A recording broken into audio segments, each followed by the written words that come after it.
Muhammad Al-Fatih adalah salah seorang raja atau sultan kerajaan Utsmani yang paling terkenal. Ia merupakan sultan ketujuh dalam sejarah Bani Utsmaniyah.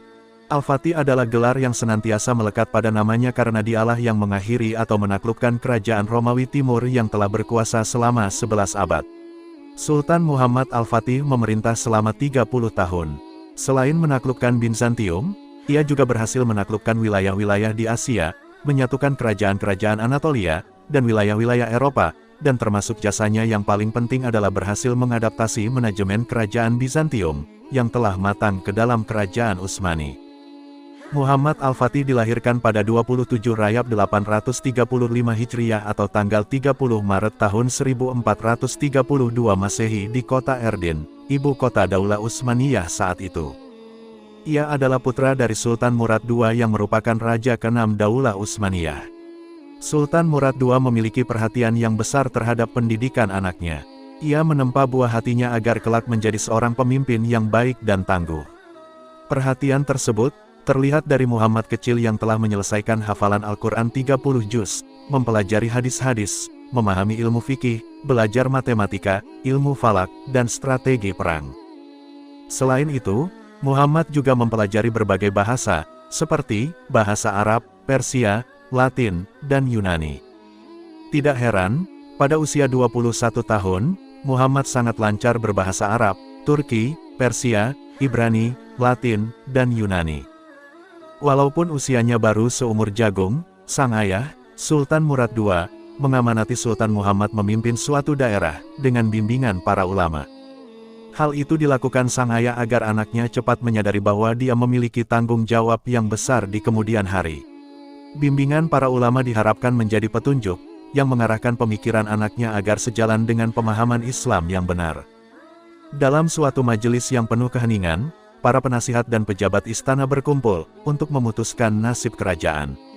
Di antara gemuruh bisikan dan perdebatan, suara bijak seorang penasihat terdengar, Muhammad adalah pewaris yang layak untuk tahta Utsmaniyah.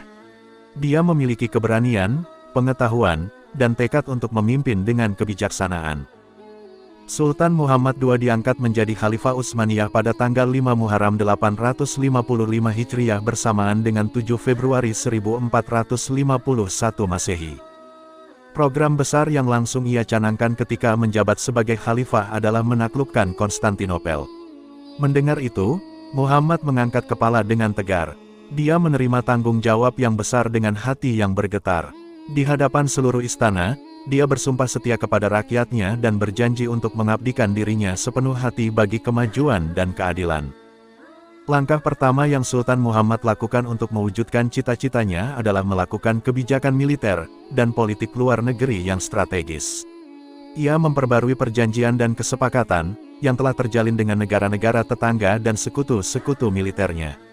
Pengaturan ulang perjanjian tersebut bertujuan untuk menghilangkan pengaruh kerajaan Bizantium Romawi di wilayah-wilayah tetangga Utsmaniyah, baik secara politis maupun militer. Pada saat ingin menaklukkan Bizantium, Sultan Muhammad juga menyiapkan lebih dari 4 juta prajurit yang akan mengepung Konstantinopel dari darat. Pada saat mengepung benteng Bizantium, banyak pasukan Utsmani yang gugur karena kuatnya pertahanan benteng tersebut.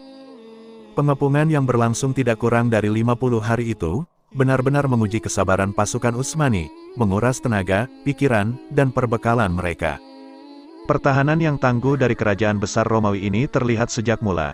Sebelum musuh mencapai benteng mereka, Bizantium telah memagari laut mereka dengan rantai yang membentang di semenanjung tanduk emas. Tidak mungkin bisa menyentuh benteng Bizantium kecuali dengan melintasi rantai tersebut. Akhirnya Sultan Muhammad menemukan ide yang ia anggap merupakan satu-satunya cara agar bisa melewati pagar tersebut. Ide ini mirip dengan yang dilakukan oleh para pangeran Kiev yang menyerang Bizantium di abad ke-10.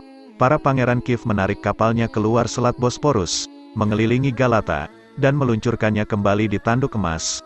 Akan tetapi pasukan mereka tetap dikalahkan oleh orang-orang Bizantium Romawi. Sultan Muhammad melakukannya dengan cara yang lebih cerdik lagi. Ia menggandeng 70 kapalnya melintasi Galata ke Muara. Setelah meminyaki batang-batang kayu, hal itu dilakukan dalam waktu yang sangat singkat, tidak sampai 1 malam. Sebelum kita melanjutkan kisah ini, mari kita dukung channel FM Official ini, untuk semakin berkembang, dengan cara meng-subscribe dan menyalakan tombol loncengnya. Tekan tombol like dan silakan share video ini, agar banyak yang tahu tentang kisah ini, supaya kisah ini tidak berhenti pada kalian. Semoga yang kalian lakukan dinilai pahala oleh Allah Subhanahu wa Ta'ala. Amin ya Rabbal Alamin. Di pagi hari, Bizantium kaget bukan kepalang. Mereka sama sekali tidak mengira Sultan Muhammad dan pasukannya menyeberangkan kapal-kapal mereka lewat jalur darat. 70 kapal laut diseberangkan lewat jalur darat yang masih ditumbuhi pohon-pohon besar. Menebangi pohon-pohonnya dan menyeberangkan kapal-kapal dalam waktu 1 malam adalah suatu kemustahilan menurut mereka. Akan peperangan dahsyat pun terjadi. Benteng yang tak tersentuh sebagai simbol kekuatan Bizantium itu akhirnya diserang oleh orang-orang yang tidak takut akan kematian. Akhirnya kerajaan besar yang berumur 11 abad itu jatuh ke tangan kaum muslimin. Peperangan besar itu mengakibatkan 265.000 pasukan umat Islam gugur.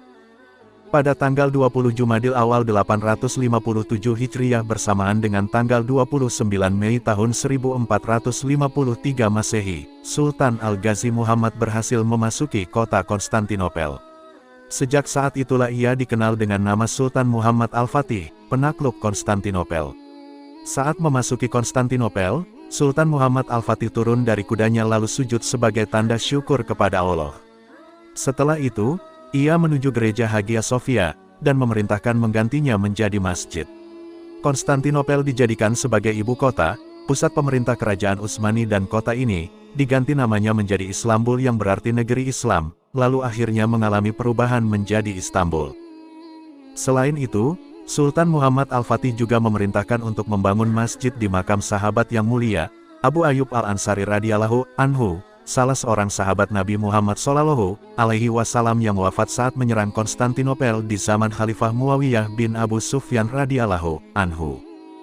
Setelah itu rentetan penaklukan strategis dilakukan oleh Sultan Muhammad Al-Fatih. Ia membawa pasukannya menaklukkan Balkan, Yunani, Rumania, Albania, Asia Kecil, bahkan ia telah mempersiapkan pasukan dan mengatur strategi untuk menaklukkan kerajaan Romawi di Italia. Akan tetapi kematian telah menghalanginya untuk mewujudkan hal itu. Peradaban yang dibangun pada masanya, selain terkenal sebagai jenderal perang dan berhasil memperluas kekuasaan Utsmani melebihi sultan-sultan lainnya, Muhammad Al-Fatih juga dikenal sebagai seorang penyair. Ia memiliki diwan, kumpulan syair yang ia buat sendiri.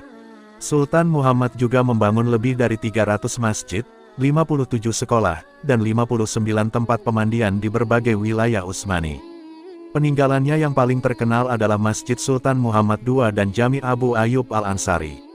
Pada bulan Rabiul Awal tahun 886 Hijriah, Sultan Muhammad Al-Fatih pergi dari Istanbul untuk berjihad, padahal ia sedang dalam kondisi tidak sehat.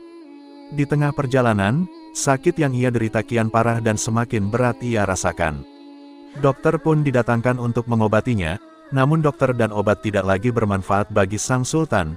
Ia pun wafat di tengah pasukannya pada hari Kamis, tanggal 4 Rabiul Awal 886 Hijriah atau tanggal 3 Mei tahun 1481 Masehi.